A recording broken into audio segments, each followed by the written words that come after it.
Hoy quisiera hablar de un tema muy polémico, pero a mí me pareció interesantísimo y creo que sin duda puede ser algo que los lleve a reflexionar. Me contacta Marina, una psicóloga a quien vi el año pasado en Talca, y me pide una hora para su madre. Me dice que Elba, su mamá, está sufriendo una serie de depresión y que últimamente ha desarrollado un delirio complicado, pero que solo acepta atención terapéutica conmigo, ya que la atendí hace muchos años atrás y en esa época sintió que la había ayudado. Las cito ambas. Elba, 74 años, es madre de 2 hijos, una hija, Marina, de 53, psicóloga, que vive en Talca y que hoy la acompaña. Su otro hijo, Sebastián, de 50 años, actualmente vive en España. Elba se casó joven. Su marido, militar de carrera. A los 32 años de Elba, descubrió que el padre de sus hijos tenía una familia paralela, por lo que logró conseguir la anulación matrimonial. Dentro de las cláusulas de la nulidad, logró que le pagara una carrera universitaria. Así consiguió entrar a estudiar educación diferencial, se instaló fuera de Santiago, en una ciudad donde logró criar a sus hijos con un sueldo modesto pero digno. Dice ella, la conocí cuando tenía alrededor de 40 años, en los años 90, porque se había enamorado del director del establecimiento donde trabajaba, Ernesto, y ambos querían hacerlo bien, razón por la que me consultaron como pareja. En el año 94, Elba y Ernesto se casaron y se vinieron a vivir a Santiago para evitar los rumores de Ciudad Chica. Vivieron juntos desde entonces, una relación muy amorosa y feliz, dice ella. En el año 2021, Ernesto fallece a raíz del COVID. Elba cae en lo que llamó una tristeza profunda y empezó a tomar infusiones de plantas venenosas que ella cultivaba para morir, lo que afortunadamente no pasó. Marina entonces la llevó al psiquiatra y empezó a tomar medicamentos, pero parecía que nada hacía efecto. El dolor del alma no se le pasaba. ¿En qué la puedo ayudar?, pregunto yo. Marina dice, estoy asustada, con mucha angustia. Mi madre está viviendo en un mundo de fantasmas. ¿Cómo es eso?, pregunto. Responde Elba, mi hija piensa que estoy loca. ¿Y cuál es la locura? Responde Marina y dice, pasa a encerrar una pieza llena de fotos y papeles que dice que son mensajes de sus viajes cósmicos. Decido citar sola a Elba para entender de qué estábamos hablando. Cuando llega a mi consulta, me dice que todo empezó un día en que, mientras estaba en la cocina preparando su infusión de hojas venenosas, pasó delante de ella un señor que ella no conocía y que dijo llamarse Hilarión. Lo escuché en mi conciencia, aquí detrás, me muestra el lóbulo occipital. Hilarión, así dijo llamarse, no hagas eso todavía. Tienes algo que hacer en este mundo. Eso fue lo que escuché. Desde entonces, Hilarión se transformó en mi maestro y me trajo a quien hoy es mi otro maestro, Ernesto, mi difunto marido. Me junto con ellos en una pieza que adorné según las indicaciones de Hilarión y ahí viajo. Viajo 2 veces a la semana. En esos viajes me dan instrucciones de cómo seguir mi camino. De tal manera que estoy empezando a construir una guía que se transformará en un libro para niños y niñas que sienten que son distintos y distintas, en especial para aquellos que nacieron con síndrome de Down. El relato indudablemente es polémico y complejo. ¿Podría ser un delirio? Por supuesto. Desde el mundo de la ciencia, sí. Pero como decía mi gran maestro Humberto Maturana, el delirio, decía Humberto, es una interpretación que parte de un juicio falso. ¿Y cuál es la diferencia con nuestros propios delirios? Según preguntaba Humberto y respondía que el delirio de los llamados psicóticos es un delirio en la soledad. En cambio, nuestras comprensiones del mundo son producto de las conversaciones y la convivencia, es decir, nuestras creencias no las llamamos delirantes porque son un delirio compartido. Indudablemente no deja de ser difícil de comprender. Pero me pregunté entonces, ¿será un delirio lo que está viviendo Elva? ¿O es un fenómeno que yo no veo? Me acordé de un artículo que leí hace muy poco, mientras viajaba por el desierto, de Toban Keil, Gun Yulu y Molaudisi, me cuesta pronunciarlo, en que sostienen que las conversaciones espirituales tienen diferentes significados en distintas sociedades y religiones. Es más, en algunas culturas se convive en un mundo donde los espíritus de los ancestros, la naturaleza y los elementos espirituales son activos y se comunican regularmente con los vivos a través de chamanes, sueños o rituales. Les dejo la referencia, por si a alguien le interesa, ese camino interpretativo. Dado que yo no sé suficiente al respecto y el susto y la angustia de Marina, Marina, seguí otro camino interpretativo. La pregunta que me hice fue, ¿para qué les sirve esta nueva narrativa? Recordando a Bateson, que decía, sin contexto, las palabras y las acciones no tienen ningún significado, me fui a ver cuál es el contexto que dio lugar a esto que estábamos llamando delirio.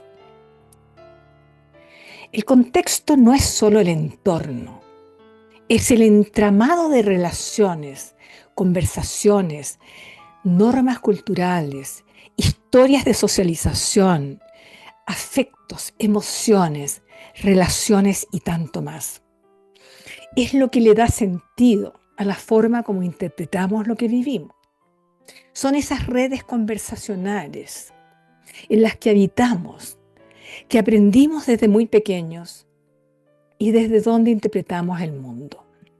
Elva, sin duda, había encontrado una manera fascinante para mí de enfrentar su pérdida, su dolor, su soledad, y había vuelto a sentirse acompañada. Descubrió una historia alternativa que le daba sentido a su dolor. Dejó de sentirse triste. Le abrió una luz de esperanza y desde entonces se siente acompañado por lo que llama a sus maestros y sus viajes, y siente que tiene algo que aportar, que no es menor. El neurocientífico Anil Seth, en su libro La creación del yo, pero miren cómo el subtítulo, Una nueva ciencia de la conciencia, sostiene: sabemos poco de la conciencia, pero lo que sabemos es que no percibimos el mundo tal como es, sino como nuestro cerebro lo predice. Estoy hablando de neurociencia, no de constructivismo. Lo que sabemos es que la conciencia es un proceso interpretativo. No percibimos la realidad tal como es, sino que como nuestro cerebro la construye y la construye activamente mediante predicciones constantes basadas en experiencias pasadas y en la formación o información sensorial entrante. No tenemos certezas que se esconde tras el velo de la conciencia. El sentido de identidad personal, eso que llamamos yo, a ojos del neurocientífico, no es algo que existe por sí solo. Es producto de múltiples procesos cerebrales: percepción, cuerpo, memoria, narrativas, emociones, relaciones, etcétera, etcétera, que emergen en forma distinta. Esas formas distintas, yo, siguiendo Maturana, digo, son distintos dominios de existencia. Pero lo que dice Seth a continuación es: no hay un centro indivisible dentro de nosotros, sino una construcción dinámica que va cambiando de acuerdo a cómo vamos interpretando, prediciendo y dando señales a las voces internas y externas que interpretamos. Los invito a que busquen nuestro cerebro es una máquina de predicción que expuso Seth en el Congreso Futuro de Chile 2019. El mundo externo no viene a nosotros, sino que es el cerebro el que proyecta sus aprendizajes y comprensiones para darle sentido a lo que está percibiendo. Ese mecanismo humano, Anil Seth lo define como una alucinación controlada y constante de la mente humana. Si la alucinación es una percepción no controlada, dice Seth, en solitario, diría Maturana, entonces la percepción aquí y ahora es también una especie de alucinación que, como diría Maturana, es consensual. Seth dice, es una alucinación controlada. Fascinante entrar en esta forma de entender. Si bien el delirio puede ser entendido, según el CIE-11, como un trastorno neuropsiquiátrico, también puede ser entendido como una interpretación particular del mundo, que aunque no está validada por la evidencia científica actuales, hoy, no sabemos mañana, puede ser leída como una narrativa alternativa.